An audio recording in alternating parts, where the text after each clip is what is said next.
శరత్ కుమార్ మీరు ఇంత లైఫ్‌లో ఇంతవరకు వచ్చారు కదా! ఒక స్టేజ్‌లో స్టార్ట్ అయ్యి మీరన్నారు నా లైఫ్ చాలా పెయిన్‌ఫుల్ అని చెప్పి. ఒకవేళ వెనక్కి వెళ్లి మార్చుకోవాలంటే గనక మీ లైఫ్‌లో ఆ ఏమి ఛాన్స్ మార్చలేదు. వస్తాయి. ఏమి మార్చరు? హ్మ్. Everything is a lesson. And హ్మ్. నేను ఇవాళ ఇంత స్ట్రాంగ్‌గా ఉన్నానంటే అదంతా జరిగిన వల్లనే ఇవాళ స్ట్రాంగ్‌గా ఉన్నాను. హ్మ్. So, I don't think I'll change anything. Yeah! అయితే మీ మ్యారేజ్ గురించి ఎవరో ఇంతకుముందు ఒకటి అడిగితే నేను చూసాను. అది ఒక ఆర్గానిక్ కనెక్షన్ అలా అయిపోయిందని చెప్పి. నాకు కూడా అలా చెప్పొద్దు. నేను అడిగేది ఏంటంటే ఒక మనిషి మనం ఒక మైండ్ సెట్‌లో ఉన్నాం కంప్లీట్‌గా. బట్ ఒక మనిషి మన అటెన్షన్‌ని గ్రాబ్ చేసి, మనం అతను నచ్చి, అతనితో ఒక బిగ్ స్టెప్ మ్యారేజ్ అనే ఒక బిగ్ స్టెప్‌లోకి వెడ్‌లాక్‌లోకి ఎంటర్ అవుతున్నాం అంటే చాలా జరిగి ఉంటది. అంటే యాక్చువల్‌గా ఒక ప్రాసెస్ ఆఫ్ ఇది జరిగి ఉంటది కదా!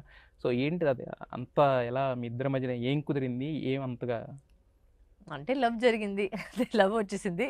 ఒప్పుకున్నాము. అండ్ ఏమండి సినిమాలో జరిగినట్టు లవ్ ఎలా పుట్టిందంటే నాకు తెలీదు అనొద్దు. బట్ ఏదో తెలీదనేది కాదండి. ఒక మనిషిలో వచ్చి what is love and end of the day it's companionship. Hmm. That person should be able to respect what your life is and he respects my life. Hmm. ఇప్పుడు ఏమంటే ఎక్కడ వచ్చి నువ్వు సినిమాలు చేసేది ఆపుకొని ఇంట్లో కూర్చో, సినిమా చేయదు, నువ్వు సినిమా యాక్టర్స్ ఇవన్నీ ఎక్కడికి చెప్పలేదు. అంటే in fact is very proud.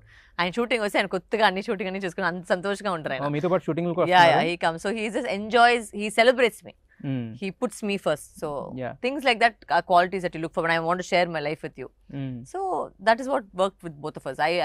I support him, he supports me. But before that ఒకటి ఉంటది కదా!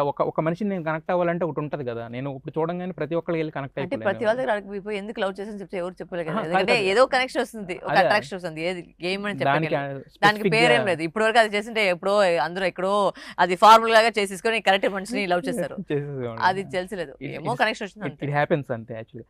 మీ వర్క్ గురించి మాకు క్లారిటీ ఉంది. ఆయన వర్క్ ఏంటండి మాకు అర్థం కావట్లేదు. గ్యాలరిస్ట్ అంటే వాట్ ఈస్ దట్? గ్యాలరీస్ అంటే యాక్చువల్గా వచ్చి వాళ్ళు ఇప్పుడు మీరు ఎంఎఫ్ హుసేన్ వీళ్ళంతా ఉన్నారు కదా, ఆర్టిస్ట్. సో వాళ్ళ ఆర్ట్ ని అమ్మే వాళ్ళు వచ్చి గ్యాలరిస్ట్. సో పెద్ద పెద్ద మాస్టర్స్ అని ఉన్నారు. రజా సాబ్ ఉన్నారు, ఎంఎఫ్ హుసేన్ ఉన్నారు, అలాంటి చాలా రవి వర్మ అంత పెద్దగా ఉన్నాయి వాళ్ళ ఆర్టిస్ట్ అన్ని. వాళ్ళ పెయింటింగ్ లో వచ్చి వీళ్ళు అమ్ముతారు కొనుక్కుంటారు. సో ఈయన వేస్తారా? లేదు, ఆయన లేదు, గ్యాలరీస్ట్.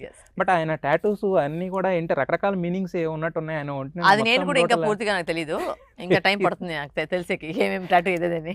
ఇంకా అంటే మీరు ఏదో మొన్న ఆయిల్ పెడితే అయ్యి కనిపించారు అప్పుడు అడగరా?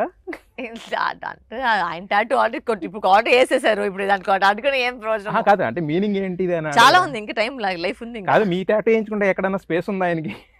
నా పేరు మొత్తంగా ఆయన వేసుకున్నారు. సో వేసేసుకున్నారు ఆల్రెడీ, మాకు కనిపించింది.